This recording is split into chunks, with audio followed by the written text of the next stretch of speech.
afternoon, and thank you all for being here today. I want to thank my colleagues, City Commissioner Joanne Hardesty, Superintendent Travis Hampton, Senator Lou Frederick, and Representative Janelle Bynum for joining me here today. This is a very difficult time for our state and the entire nation. Millions of people have raised their voices across the country over the weekend in a collective cry of anguish and anger. The killing of George Floyd is a stain on this country. He was a 46-year-old father who'd been working as a security guard for a restaurant for several years. He had recently lost his job during the pandemic, and now he's lost his life. He was not alone. Breonna Taylor was a 26-year-old emergency room technician in Kentucky. Philando Castile was a 32-year-old school employee in Minnesota. Alton Sterling was 37 years old when he was killed in Louisiana. I don't need to go on. A single, senseless death is one too many. To everyone hurting right now, I want to say, I see you, I hear you, I stand with you, and I add my voice to yours. Years and years of failure to reform police practices, years of failure to hold police officers accountable, years of failure to bring real reforms to our criminal justice system, which incarcerates Black Americans at five times the rate of white Americans.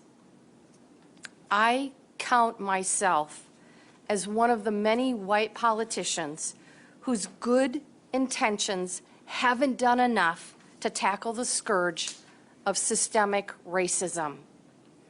Yes, we passed juvenile justice reforms last year, but it took us too many years to get this done. We must go further. Yes, we have begun to invest in our justice system to reduce harsh prison sentences and reinvest the savings in crime prevention and drug treatment. But we are only scratching the surface. We sit here today amidst a global pandemic that has sickened and killed Black, Latinx, Pacific Islander, and other communities of color at disproportionate rates. Racism and racial disparities impact every part of our culture and our economy, and the pandemic has further exacerbated these disparities. People of color are less likely to have the income or the savings that make it easy to stay home from work. People of color are more likely to work on frontline jobs during the pandemic in our hospitals, in our agricultural and food processing industries, in grocery stores, and in home health care. People of color are less likely to have access to high-quality health care coverage, and the list goes on and on. As we work to reopen the economy and build a safer and stronger Oregon, I am committed to putting the needs of our marginal communities at the forefront of our recovery plan.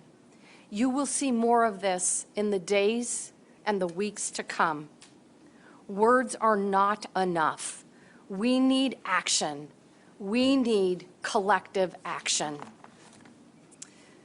The Oregon Health Authority will be releasing details on this and other community-specific testing sites in the next few days.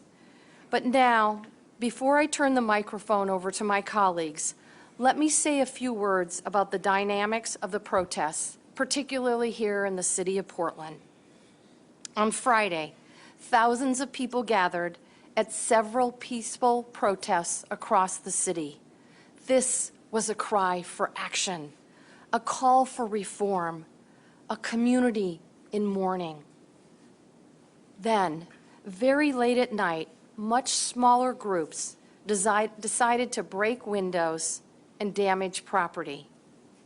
Senseless violence does not honor George Floyd's death or create accountability. Only the hard work of racial justice will.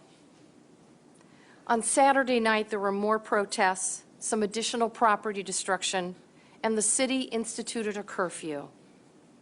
Mayor Wheeler asked me over the weekend to mobilize the National Guard and put them in direct confrontation with protesters.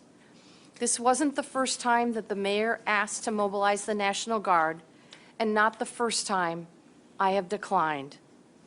Last night, rather than putting soldiers on the streets of Portland, I directed the Oregon State Police to deploy additional officers to support Portland Police and the Sheriff's Department. We took these state police from other communities and sent them to Portland to assist the city and the Sheriff's Office. We also had 50 National Guard members on standby nearby and ready to deploy within minutes in the event local law enforcement found themselves overwhelmed. Last night, they were not requested.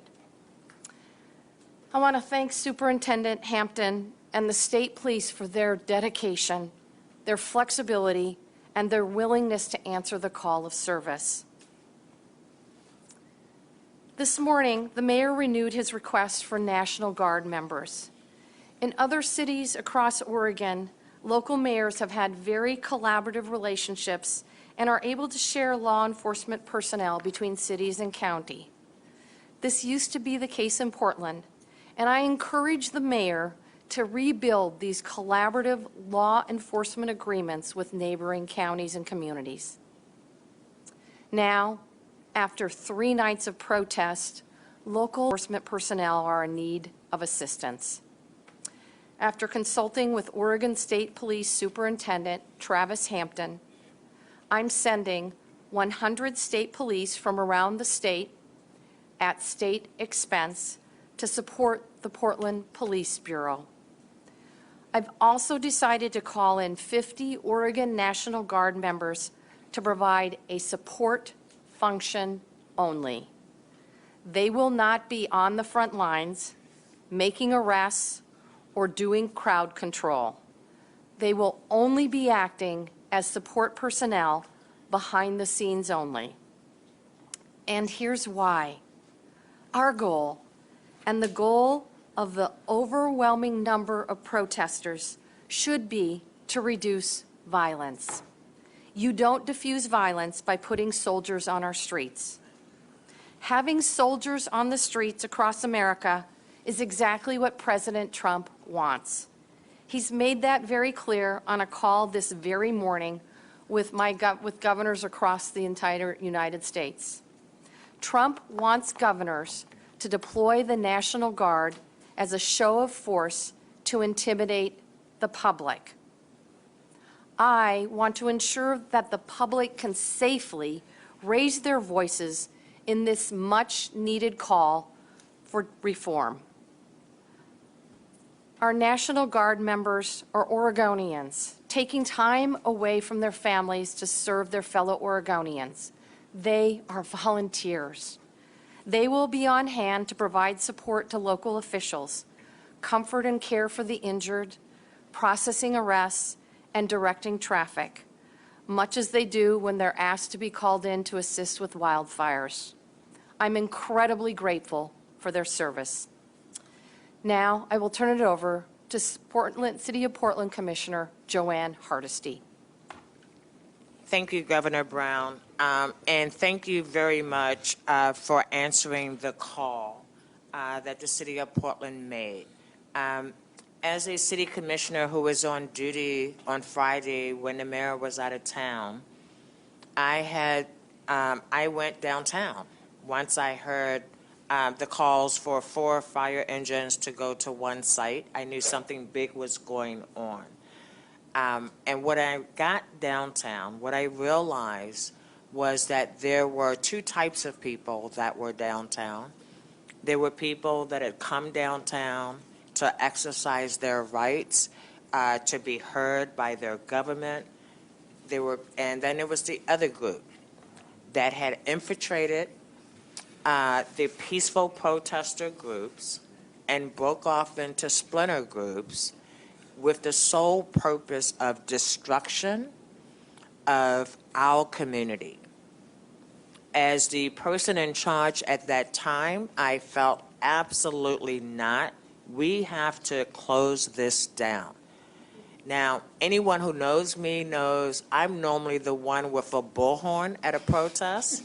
And I am always someone who absolutely respects the public's right to seek redress from their government. But when we allow white nationalists and white supremacists to infiltrate our peaceful protests, and this isn't new, they did the same thing in the 60s, so we know the tactics that are used. When we allow them to infiltrate our legal, rightful protests, and then create the kind of chaos and damage in our community, we must make that stop. I was the commissioner on duty that called for the curfew the first night. If I had my way, the curfew would be lifted tonight, but I have fingers and toes crossed, it will be lifted tomorrow. Because I am concerned that the public will feel with National Guard and with a curfew that has basically been ignored, that there will be this overpresence of police. I am so grateful to the state police and the superintendent because tonight won't be the first time that they have assisted us when we have had needs in this community. And I have heard from Chief Resch that the state police have been real good partners in this effort. But as has Clackamas County and Washington County on various occasions when we've asked them to step in and help us. I want to be crystal clear. We are not entering martial law. We are not going to have armed people on every corner in the city of Portland. We will make sure that the space is there for people to exercise their constitutional rights. And I want to make sure that we don't forget why people are on the street in the first place. People didn't take to the streets so that they could break into an Apple store. People took to the street because people have had enough of the inequality that African Americans experience in this country.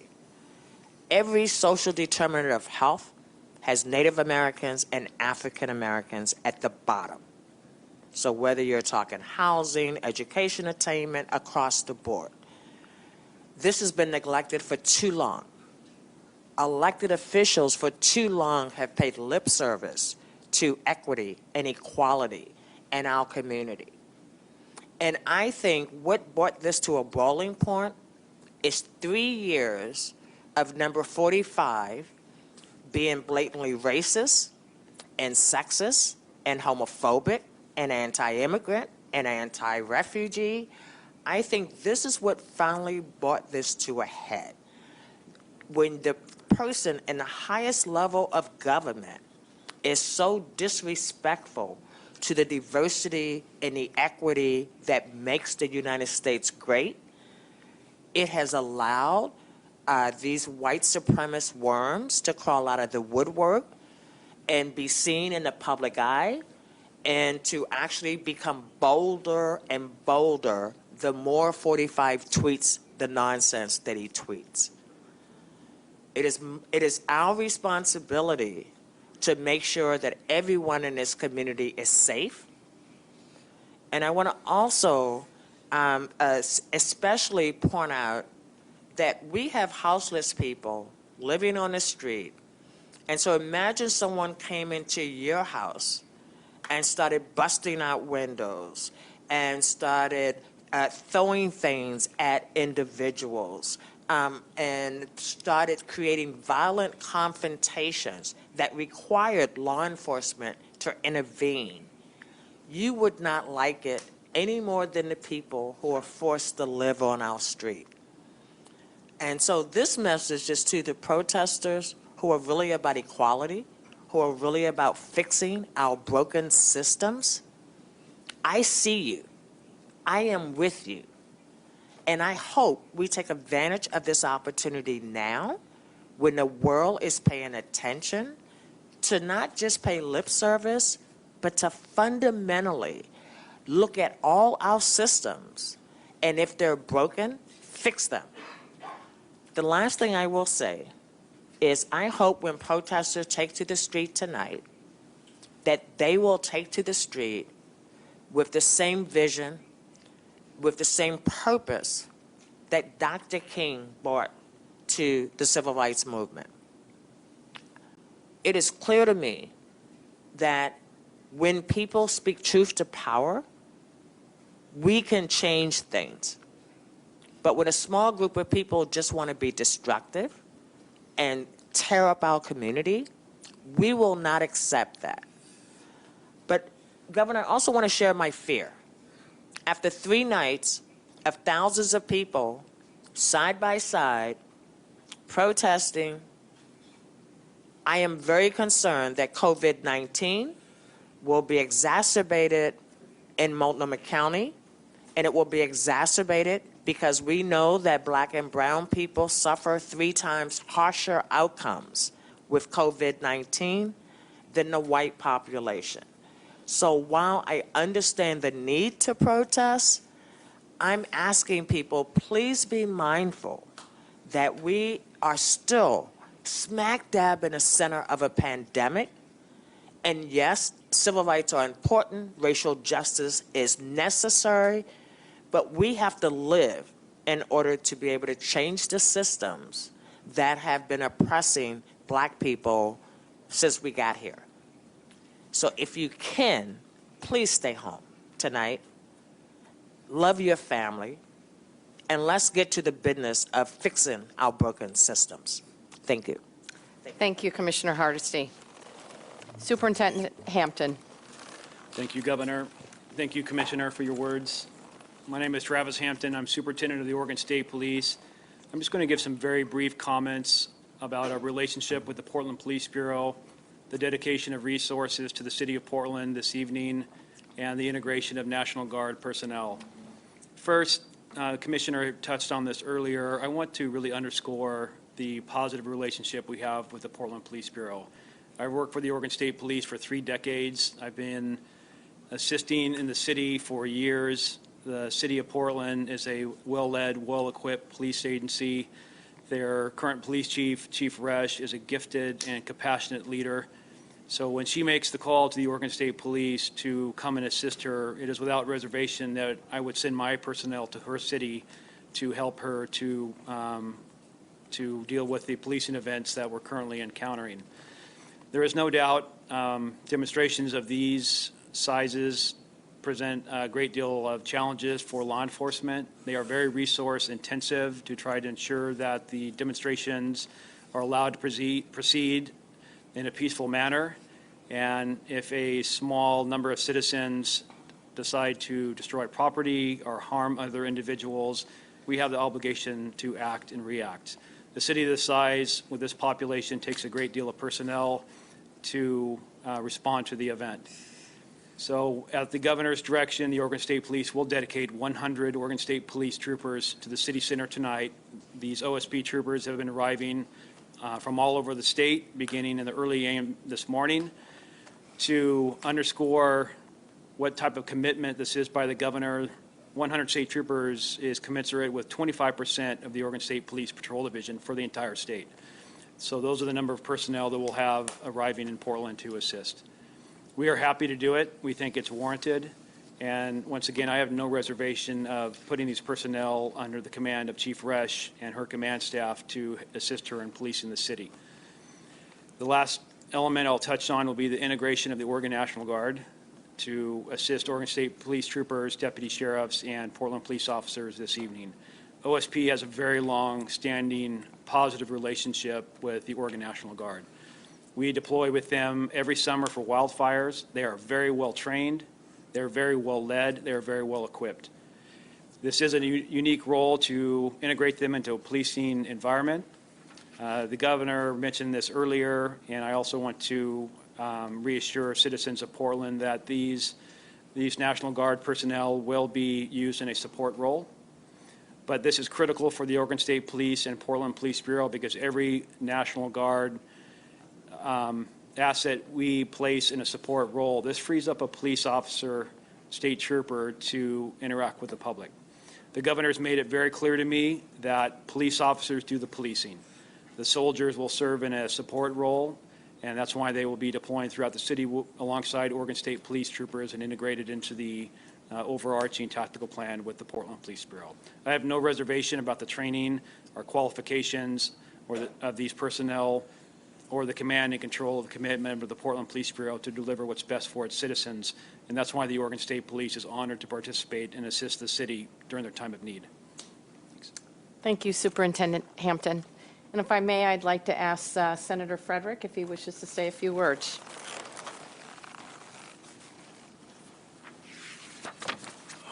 And welcome. Thank you, Governor. I really haven't had a chance to speak out on this. I've had other issues that I've been dealing with over time, so I really appreciate this chance. I will start off with a quote from Dr. King. He said, "Let us be dissatisfied until those who live on the outskirts of hope are brought into the metropolis of daily security." The last time I marched with Dr. King, I was about 16 years old. I believe that was in Atlanta, and we were marching to deal with all sorts of other issues, economic, schools, etc. We marched. We had people on the side of the street yelling at us and throwing things at the time. Some things have changed, but we're here because some fundamental things have not changed.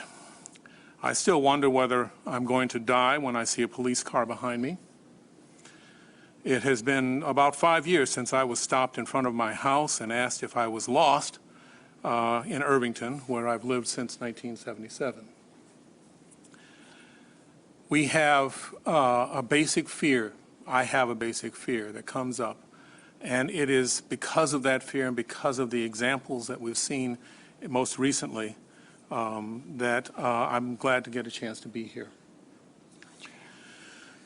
Let me suggest that this is a basic problem with how we look at issues regularly. We're talking about a system change here, and everyone's talked about systemic change and systemic issues, and every public discussion talks about that. For many, the police were seen as great, except for a few bad apples. For many, demonstrators were seen as righteous, except for a few knuckleheads. But bad apples often spoil because of the way they're packed, the environment that they're placed in, the mold that's already there. We need to changing the environment for police to find out. We need to find out what racism, what mold is growing there for police. We need to do a number of things. I will be introducing a series of bills along with the People of Color Caucus to deal with arbitration, to deal with use of force, vetting what kind of training takes place, and a number of bills, probably up to about 15. I've been introducing some of these bills for quite a while, and they are an attempt to try to deal with the bad apples, to sort out the bad apples, to make sure that, in fact, we aren't going to allow folks to come in, and perhaps to train it so that we are, in fact, changing some things. We did a number of things in the last session that dealt with recruitment, psychological issues as well, and we've done some things in terms of profiling. But that's not enough. It's been piecemeal, and I started working on some of these things when I first got into the legislature in 2010. Now, we have some folks who have decided that their role is to disrupt and distract from what the issues are regarding the police and respect. We have folks who have decided to take advantage of things. I think Commissioner Councilor Hardesty was very eloquent in talking about how we know that there are folks who really want us to drift into a fascist system. And I don't use 45, I use *3 as my description of him. but we have folks who want to do that. The good news is we have technological tools available to us and the ability to find out who these folks are who are instigating these things. And I think we're going to be discovering those folks. There are surveillance cameras that we can identify some of the people committing the crimes, and we should proceed to apprehend these criminals as soon as we possibly can. But because this involves a larger context, it's not a reason to shut down public expression of the majority of people. And if we do that, the criminals, or worse, folks like the Proud Boys and the other folks, actually win. We Americans have never let thugs and criminals interfere with the exercise of our freedoms, and we're not going to let them silence us now.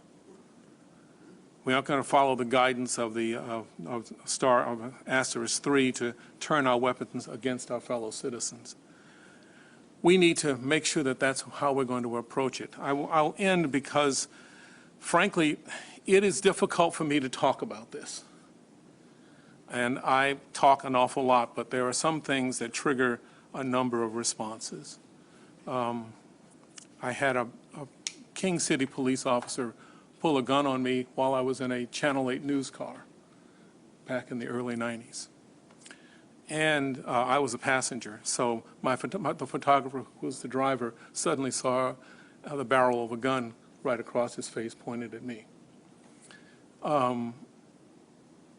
I have seen and dealt with, as Commissioner Hardesty has, so many marches and so many times when we have seen someone killed or maimed in this city, and we have all tried to find a way to stop this. I am pleased to see the allies of all colors now stepping forward to do something about this, and it is time. We've had enough. I want to see some action, and I hope we will. I'm going to end with a quote from another president. He said, "The point of protest is to raise public awareness, to put a spotlight on injustice, and to make the powers that be uncomfortable." In fact, throughout American history, it has often only been in response to the protests and civil disobedience, but that the political system has even paid attention to marginalized communities. But eventually, aspirations have to come down to action. And we will have bills, I hope, in the special session, and perhaps and certainly in the 2021 session, that will attempt to address that so that we are no longer dealing with the folks who slip through the cracks and do not understand the basic concept of respect for one another. So I thank you for your work, and I thank Commissioner Hardesty for her work as well. We will have a group, people may not know this now, but we have a People of Color Caucus in the Oregon legislature, which is extraordinary and truly enjoyable. And so we will be presenting bills of one form or another to deal with these particular issues, as well as the COVID crisis and the impact it's had on housing, on health care, on education, on all sorts of economic issues. So thank you again, Governor. Thank you, Senator Frederick. Thank you for your leadership. We have time for questions. If folks are willing to respond to questions, we would be happy to take them. Charles. Just a reminder, the folks on the line, please press 0 to get into the question queue. We'll start out with Lauren Date from OPD. Go ahead, Lauren. Hi, Governor. Thank you. Could you elaborate on what you mean by support role? What specifically will the National Guard soldiers be doing? And then just to follow on that quickly, what made you, we heard this morning that you were very reticent to send out Guard troops. You were worried about how they would be perceived and that they could possibly sort of escalate the situation. What made you rethink that? I think that reticence was well-founded. Lauren, I was concerned that by putting our soldiers on the streets, that it would escalate the situation. As I've been very clear, the National Guard members will be playing a support role only, providing assistance to Oregon State and other police officers, providing comfort and care to participants if they get injured, and processing folks that have been arrested. So they will not be on the front lines. You asked why sort of my move to make this decision. It's a capacity issue. We have roughly 700 troopers for the entire state of Oregon. By any measure, we are thinly staffed at the Oregon State Police. And they do an extraordinary job, but we have communities as far away as Klamath Falls, as Ontario, that may need their assistance tonight, tomorrow night as well. And so, frankly, it's a capacity issue. Commissioner Hardesty, did you like to add? Yes, I would love to add to that. I talked to Chief Rice this morning because I will tell you, when the governor first called me and mentioned National Guard, I was no, right? It's like it was just the immediate response. And then I talked to my police chief, who says, I have folks who have been working almost 24 hours, 3 days in a row. I think we can all agree having tired police officers on the street doesn't benefit the public, and it certainly doesn't benefit the public employees who are sworn to protect and serve. And people don't make good decisions when they are tired, when they are frustrated, and when they've been working nonstop 3 days in a row. After talking to the police chief and talking to the governor again, and understanding that the roles would be about supporting folks who have been arrested, providing behind-the-scenes support that did not include having National Guard with weapons on our street, I was able to move my position from no to, okay, this makes sense at this time based on the current situation. Thank you. Thanks, Lauren. Next up, we have Rachel Monahan from Atlantic Week. Hi. So my question is about that. You mentioned, I'm slightly confused about the question of how you're assured that the National Guard will not be involved in policing. The governor mentioned directing traffic. Are they going to be carrying weapons? Are they going to be, will they be seen on the streets? Where is the guarantee that they will not be involved in As we listen into interacting questions with to Governor Brown, the scenes you're seeing on the right hand of your screen, a protest now going on in Washington, D.C., a very large Thank you, Rachel, protest. for the question. Our Oregon National Guards men and women will not be armed. They are providing a support role only. And I'm going to let Superintendent Travis Hampton provide some more details. Thank you, Governor. I will not speak directly to the tactics where these men and women will be assigned specifically, but I will give you a general response on the type of support duties that police officers are performing now. There needs to be personal needs met as far as food, as far as breaks. Vehicles need to be shuttled. We do have care for the injured if the situation ends up resulting in custody arrests. It is much more efficient to have police officers stay on the line to interact with citizens, and the custodies then can go behind the line of police officers for care, for medical treatment, for identification, for disposition of the arrest. So there's a myriad of functions that police officers, deputy sheriffs, and state troopers are performing now. This addition of 50 National Guard personnel will directly result in 50 additional police officers being put to use by the Portland Police Bureau this evening for crowd management and ensure the safety of the citizens of the city. Okay, but will they be armed and will they be on the street? No, they won't be armed. We've said that about 3 times. They will not be armed. They will not be armed. No. Thanks, Rachel. Just a reminder to folks on the line, please press 0 if you'd like to get into the question queue. Our next question is from Megan Allison, K2. Go ahead, Megan.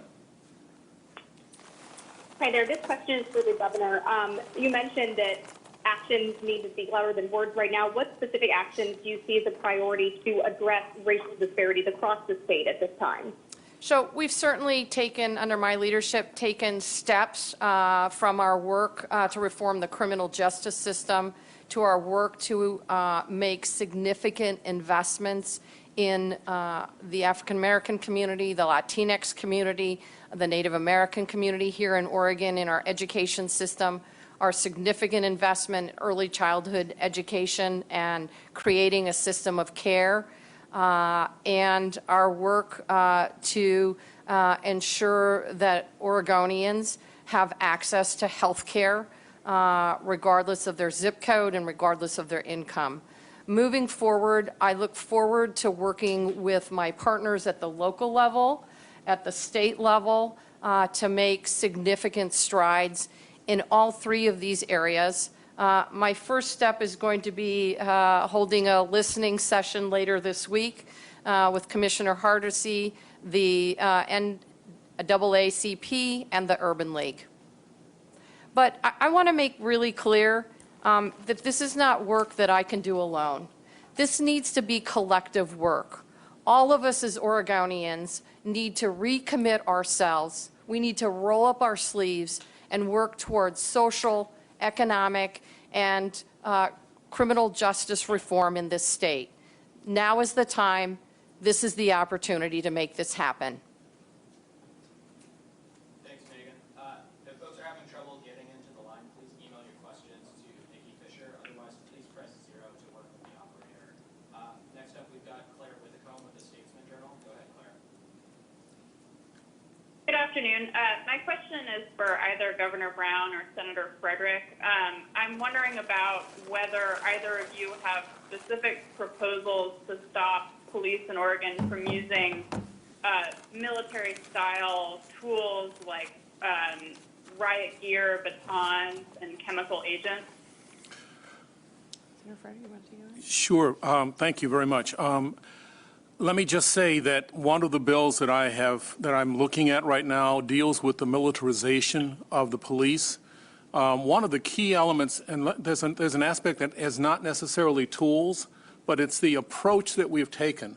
In many cases, we have seen the police act as an occupying army in a community, and they in fact will talk about it being a situation of terms of engagement, which is a military term. Not rules of engagement is a military term. That is not a community policing term. That does not say that you are a part of that particular community. So I go from that particular approach that we need to begin that approach. Now, we have had in the past the sale of high-level military equipment as though we are about to go into a war zone situation because it's been surplus military equipment. We need to look at that and determine whether that's appropriate or not. There are other approaches that need to be taken, and we need to reevaluate just what we're doing and how we are approaching the citizens, the fellow citizens in the community. That's a different approach than what we've seen in the past. And if I might add, I think there is not one area of the criminal justice system that does not need to be analyzed for racial disparate outcomes and fixed. One great example is DPSST, the Department of Public Safety Standards and Practices. When I read about the former Portland police officer who was in the gang enforcement unit, then went to work for West Lynn, and then got fired because of his racially inappropriate behavior, and then I find out that he became the #2 person at the training facility that trains law enforcement all over the state of Oregon.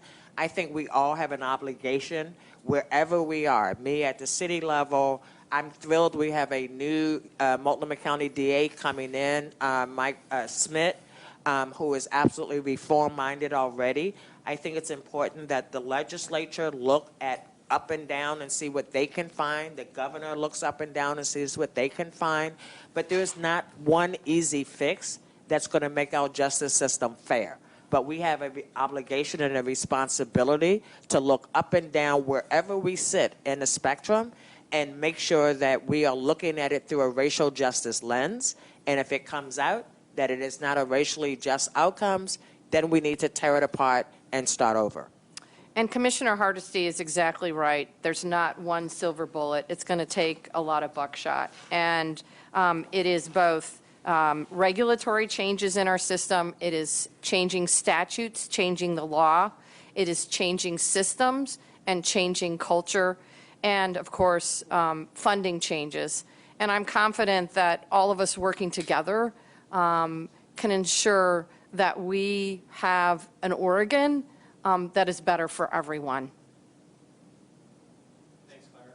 Next up, we have John McCarthy from KEZI Eugene. Go ahead, John. This question is for Governor Brown, and it's Connor McCarthy from KEZI 9 News. I just had a quick question about just your response and your support to the Eugene community and the metro area down in the South Willamette Valley, because we did have protests and violent riots Friday night. I was just wondering if you had any conversations with the community leaders down in the metro area, and if so, how are you supporting them in keeping our community safe?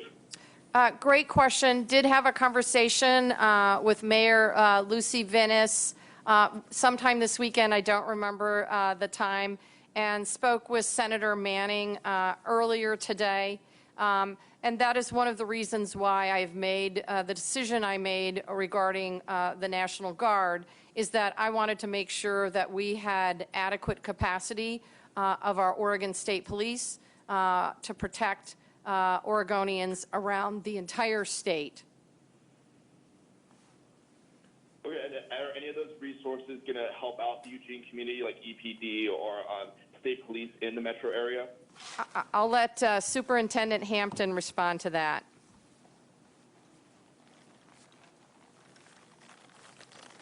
Hi, Travis Hampton with OSB, and I'll also give you the real-world example from last night. We had demonstration events occurring in Klamath Falls, Eugene, obviously the city of Portland, and Salem, our own state capital.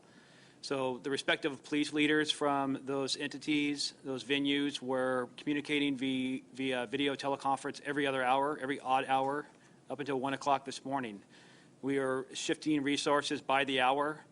OSP resources statewide, we're on 24-hour emergency operations shift. That means wherever the respective police chief or the governor directs those resources, every trooper within 100 miles that is on duty would respond to that location.